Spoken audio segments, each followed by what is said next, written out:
Assalamualaikum warahmatullahi wabarakatuh. Bentar, bentar. Bentar, bentar. Waalaikumsalam warahmatullahi Warahmatullahi wabarakatuh. wabarakatuh. Selamat pagi semuanya. Di sini kita akan melakukan presentasi mengenai tentang proceeding dinamika konferensi intraagama studi fenomenologis tentang perpindahan dari Nahdlatul Ulama ke Muhammadiyah di Indonesia. Sebelum itu, kenalin aku Winda Johara, di sini sebagai moderator yang akan memandu jalannya presentasi kita pada pagi hari ini. Di sini saya tidak sendiri, ada rekan-rekan saya, ada Alia Rohali, Gloria Puspasari, Zaskia Putri, Randy Candika, Alia Wirda, Zahiri. Oke, kita lanjut. Nah, dan juga ada rekan saya yang lainnya, ada Lia Ananda, Randy Candika, Zahiri Marliansa, dan juga dari afiliasi di luar UIN Raden Kota Palembang, yaitu Tania Putri, Marisa Kansape, Aulia Miftah Hurman, dan Siti Rahmawati. Oke, tanpa berlama-lama, langsung saja kita ke pembahasan materi yang akan dipresentasikan oleh pendahuluan akan dipresentasikan oleh Alia Rohali kepadanya. Saya silahkan. Baik, terima kasih moderator. Di sini saya akan membacakan atau menjelaskan pendahuluan dari artikel kami, yaitu kata conversion dalam bahasa Inggris berarti taubat, pindah, berubah, atau masuk agama. Menurut Ilahi 2017. Secara terminologi konversi agama memiliki beberapa pengertian. Menurut Rayat, konversi agama berarti berlawanan arah yang dengan sendirinya konversi agama juga berarti terjadi suatu perubahan keyakinan yang berlawanan arah dengan keyakinan semula. Dinamika agama khususnya perpindahan Nahdlatul Ulama ke Muhammadiyah Indonesia merupakan fenomenologi sosial yang menarik diteliti. Konversi ini juga tidak hanya melibatkan aspek spiritual, tetapi juga melibatkan faktor sosial, budaya, dan psikologis yang sangat kompleks. Baik, segitu saja pendahuluan dari saya kembalikan ke moderator. Oke, baik. Terima kasih Alia Rohali atas penyampaian di materi pendahuluannya. Oke, kita akan langsung masuk ke pembahasan uh, yang akan dijelaskan oleh Zaskia Putri kepadanya. Dipersilahkan. Baik, moderator, terima kasih. Sebelum kita membahas lebih mendalam, kita harus tahu dulu apa sih NU dan Muhammadiyah itu. Nah, Nahdlatul Ulama atau yang biasanya kita sering sebut dengan NU itu adalah sebuah organisasi sosial keagamaan yang telah lahir dan dikembangkan oleh seorang tokoh. Itu namanya Hadratul Syekh Kiai Haji Hashim Asy'ari yang telah berdiri pada tanggal 31 Januari 1926. Nah, sejak awal pendiriannya itu, NU ini secara tegas dan jelas menganut empat mazhab. Seperti yang kita ketahui itu ada Syafi'i, Hanafi, Maliki, dan Hambali.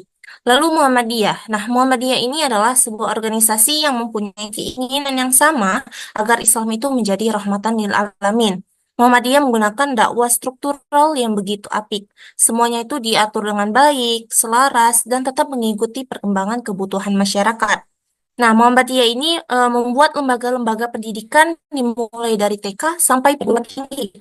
Muhammadiyah juga membuat organisasi-organisasi yang bisa diikuti oleh masyarakat secara umum, seperti Aisyah, Pemuda Muhammadiyah, Nasyatul Asia, Ikatan Pelajar Muhammadiyah, dan sebagainya. Tapi Muhammadiyah ini juga mewarnai perpolitikan di Indonesia. Banyak politisi yang lahir dari tubuh Muhammadiyah. Boleh next? Nah, apa sih kesamaan dari kedua ini?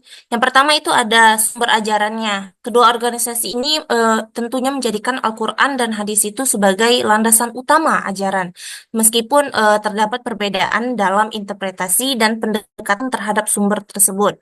Lalu yang kedua itu ada tujuan umum. NU dan Muhammadiyah itu sama-sama bertujuan untuk menyebarkan ajaran Islam itu kepada masyarakat serta menjadikan Islam itu sebagai rahmat bagi semesta alam. Lalu yang ketiga itu ada keterlibatan dalam politik. Nah, keduanya ini juga aktif dalam dunia politik Indonesia dan telah berkontribusi melalui berbagai ide kreatif yang mempengaruhi penanganan politik negara. Next. Nah, tapi NU dan Muhammadiyah itu juga memiliki perbedaan. Yang pertama itu pendekatan terhadap tradisinya. Kalau NU itu dikenal dengan organisasi yang toleran terhadap tradisi lokal di Indonesia, melihatnya sebagai bagian dari budaya yang dapat menjadi inspirasi untuk modernisasi Islam. NU ini juga berfokus pada peran ulama dan pesantren dalam mengelola tradisi tersebut. Nah, sebaliknya, Muhammadiyah itu lebih menekankan eh, pemurnian ajaran Islam melalui purifikasi, menolak tradisi yang dianggap tidak sejalan dengan ajaran Islam yang murni. Lalu yang kedua itu ada struktur dan organisasi. Nah, Muhammadiyah itu memiliki struktur yang sistematis, yang terorganisasi dengan baik, yang mendukung pengembangan lembaga pendidikan mulai dari tingkat TK hingga perguruan tinggi. Sedangkan NU itu berfokus tidak hanya pada persoalan agama, melainkan juga isu-isu sosial yang lebih luas. Next.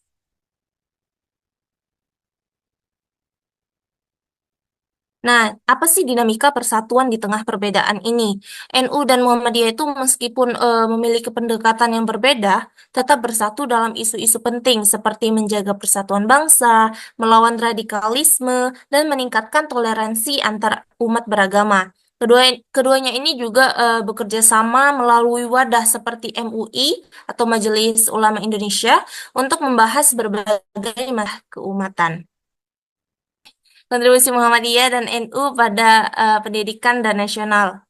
Muhammadiyah ini menjadi pelopor pendidikan modern di Indonesia. Muhammadiyah ini lebih mendirikan ribuan sekolah, terus juga ada universitas, bahkan sampai rumah sakit.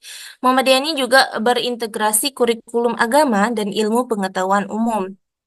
Nah, kalau NU itu lebih berperan besar dalam pengembangan pesantren tradisional. Pesantren NU mulai mengadopsi ilmu modern, teknologi, dan kewirausahaan. Baik, saya kembalikan ke moderator.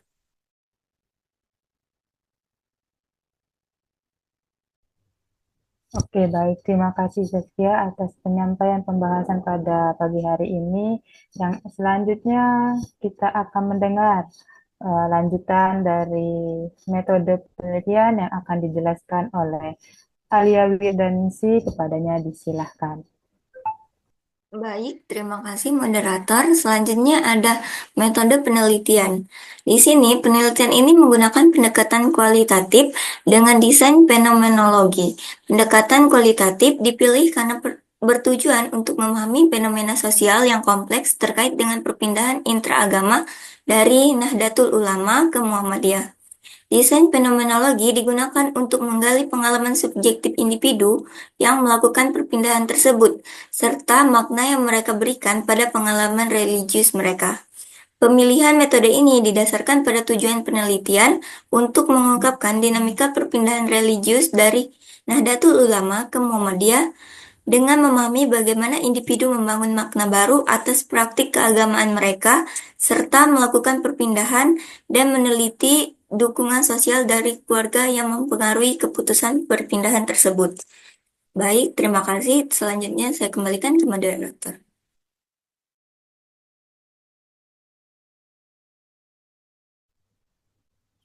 Baik, terima kasih Alia Wirdaningsi atas penyampaian materinya.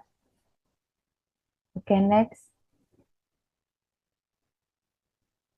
Nah, tadi kita udah membuka dengan pendahuluan dan dibahas oleh Zaskia, dan sudah dibahas juga oleh Alia Wirda tentang metode penelitian. Yang selanjutnya akan kita dengar yaitu hasil dari penelitian kami yang akan disampaikan oleh Saudara Zahiri Marliansyah. Kepadanya disilahkan. Baik, di sini saya akan menjelaskan hasil dari penelitian kami. Berdasarkan hasil penelitian yang dilakukan dengan metode observasi dan wawancara didapatkan jika di dalam agama Islam itu terdapat dua aliran.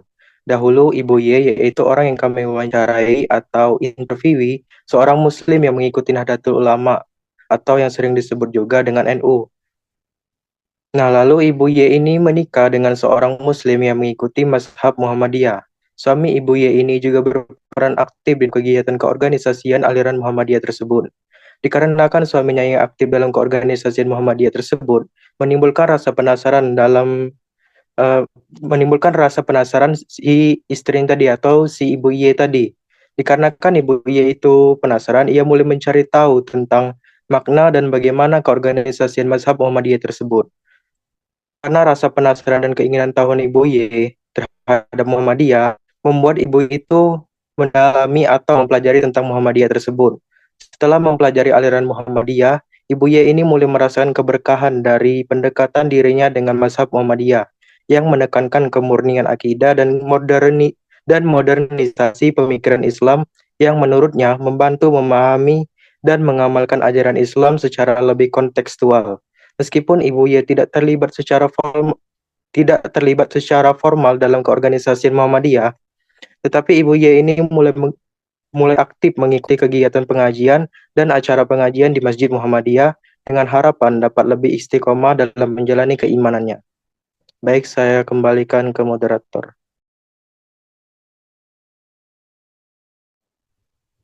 Oke, baik. Terima kasih Saudara Zahiri atas penyampaian hasil dari penelitian kita.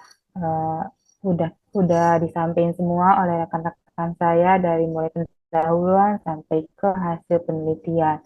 Sampai tiba juga kita di materi kesimpulan dari penelitian yang sudah kami lakukan dan sudah kami diskusikan bersama-sama. Kesimpulan dari penelitian kami ini yaitu menunjukkan bahwa perpindahan intraagama dari NU ke Muhammadiyah di Indonesia itu merupakan fenomena yang kompleks, yang mana itu dipengaruhi oleh berbagai faktor termasuk spiritual, sosial, dan juga budaya, serta psikologis dari individu. Dan individu yang melakukan perpindahan itu mencari makna dari luar yang lebih dalam, mencari praktik keagamaan yang lebih rasional dan sesuai dengan hati mereka, dan mendapatkan dukungan dari keluarga serta lingkungan sosial. Penelitian kami juga ini menyoroti peran penting keluarga dan lingkungan sosial dalam proses perpindahan, serta mempengaruhi aspek kognitif, emosional, dan perilaku dalam membentuk pengalaman religius individu tersebut. Oke, mungkin itu saja yang bisa saya sampaikan dan yang bisa kami jelaskan dalam pembahasan ini. Lebih dan kurangnya kami sebagai peserta dari proceeding penelitian ini memohon maaf apabila ada kekurangan atau kesalahan dari ucapan maupun perbuatan yang tidak disengaja maupun disengaja. Kami akhiri presentasi ini dengan mengucapkan alhamdulillah, dan saya akhiri juga. Wassalamualaikum warahmatullahi wabarakatuh.